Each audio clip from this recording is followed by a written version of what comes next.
2년 전에 영면한 6.25 영웅 백선엽 장군은 1950년 8월 다부동 전투에서 불과 8,000명의 병력으로 북한군 2만 명의 공세를 막아냈습니다. 박정희는 사실상 이 불명예의 제대를 했기 때문에 장래가 불투명했는데 백선엽은 그런 그를 정보국 전투정복과에서 일할 수 있게 배려했습니다.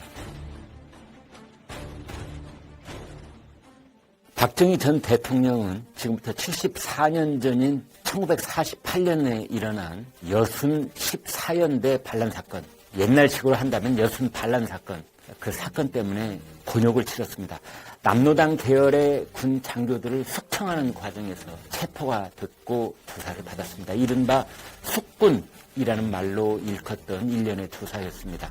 박정희 전 대통령은 이듬해인 1949년 2월 군 병력을 제공했다, 그런 혐의로 사형을 구형받았습니다.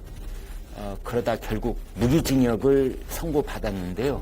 그때 백선엽은 육군본부에서 정보국장으로 재직 중이었습니다. 김한일 방첩대 과장을 통해서 박정희를 직접 면담을 하고, 그리고 만주 시절 동료 20명으로부터 박정희는 공산주의자가 아니다 라는 보증을 제출받았습니다. 그걸 토대로 무기징역을 형 집행정지 처분으로 이끌어냈습니다. 물론 미군의 동의도 있었고 당시에 이응준 총참모장이 찬성을 했기에 가능한 일이었습니다. 백선엽과 박정희 두 사람의 인연은 여기서 끝난 게 아닙니다. 박정희는 사실상 이 불명예의 제대를 했기 때문에 장래가 불투명했는데 백선엽은 그런 그를 정보국 전투정복과에서 일할 수 있게 배려했습니다. 박정희의 직책은 북한반 상황실장이었는데 지금으로 치면 군무원에 해당하는 문관 신분이었습니다. 지금으로서는 정말 상상도 할 수 없는 일들이 벌어지곤 했습니다. 나라 살림이 얼마나 궁핍했나 하면 당시 정보국에서는 예산 문제로 문관 월급을 보장해 줄 수 없다고 했습니다. 횡령을 하든 뭘 하든 요령껏 먹고 살라 그런 말처럼 들리기도 했지요. 하지만 백선엽은 자신의 판공비 일부를 떼어서 박정희에게 월급을 주었습니다.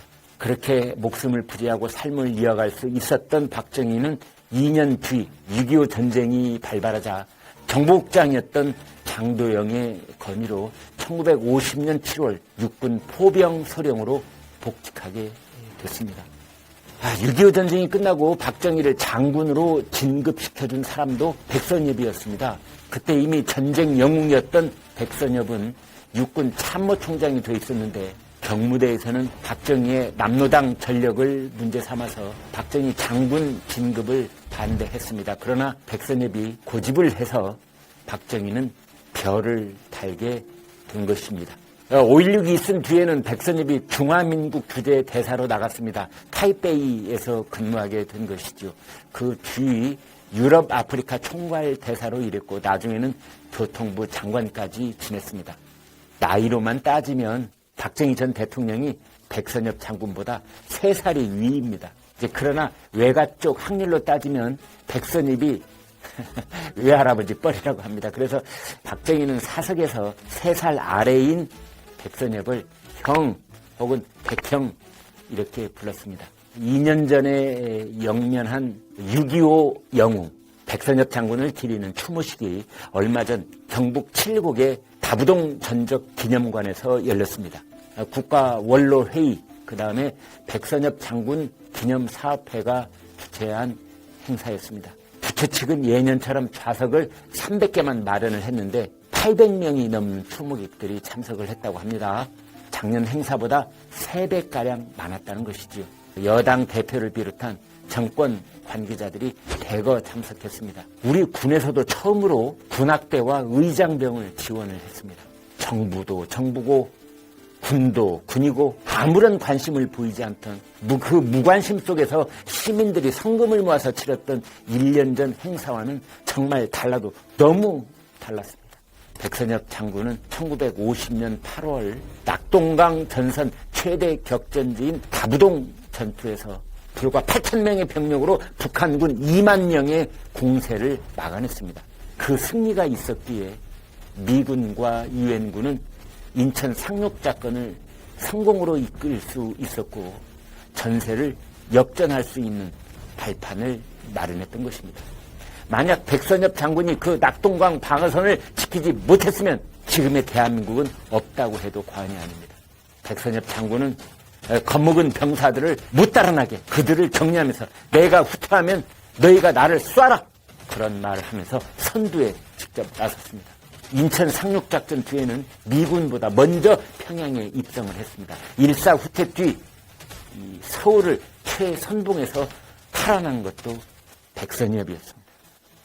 2년 전에 백선엽 장군은 100세를 일기로 세상을 떴습니다. 당시 문재인 정부와 민주당은 문상은커녕 예도 논평 한 줄 내지 않았습니다. 당시 문재인 대통령의 조문은 아예 바라지도 않았습니다. 그때 집권 세력은 여전히 친일몰이에 여념이 없었습니다. 백선엽이 일제강점기에 간도 특설대에 배치됐다는 이유만으로 친일 반역자로 낙인을 찍었던 것이죠. 미국 백악관, 그리고 미국 국무부, 그리고 전 주한미군 사령관들이 애도 성명을 냈지만 문재인 정권은 냉담했습니다. 우리 정부가 해야 할 일을 외국이 대신하고 있다는 것에 대해 부끄러움도 몰랐습니다. 제대로 된 자유민주주의 국가들은 전쟁 영웅기에 이 최대의 예우를 바칩니다. 얼마 전에 미국 알링턴 국립묘지에서는 6.25 참전 영웅 윌리엄 웨버 미국 예비영 대령의 안장식이 열렸습니다. 국가 원수의 장례식을 떠올리게 할 만큼 성대하게 치러졌습니다. 윌리엄 웨버는 미 공수부대 대위로 6.25 전쟁에 참전해 전투 중에 팔과 다리를 잃었고 퇴역한 이후에는 6.25 전쟁과 참전 군인의 무공을 널리 알리기 위해 온 힘을 쏟았습니다. 올해 97살로 세상을 뜬 그의 운구마차가 웰링턴 뉴욕에 들어서자 기다리고 있던 의장대가 예포 21발을 쐈습니다. 전직 대통령 장례식을 연상케 하는 대접을 한 것입니다. 그의 묘소에는 미국 성조기와 대한민국의 태극기가 나란히 함께 묻혔습니다.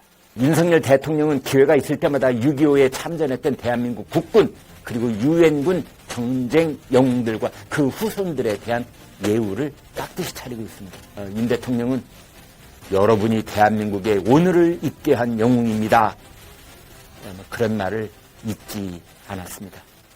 윤석열 대통령은 생존해 있는 그들에게 메달을 줄 때도 90도로 허리를 굽혀서 인사를 했습니다. 그 광경을 보면서 우리 국민들은 뭔가 우리나라가 제대로 된 본 모습을 차리기 시작했다는 생각을 가지셨을 겁니다.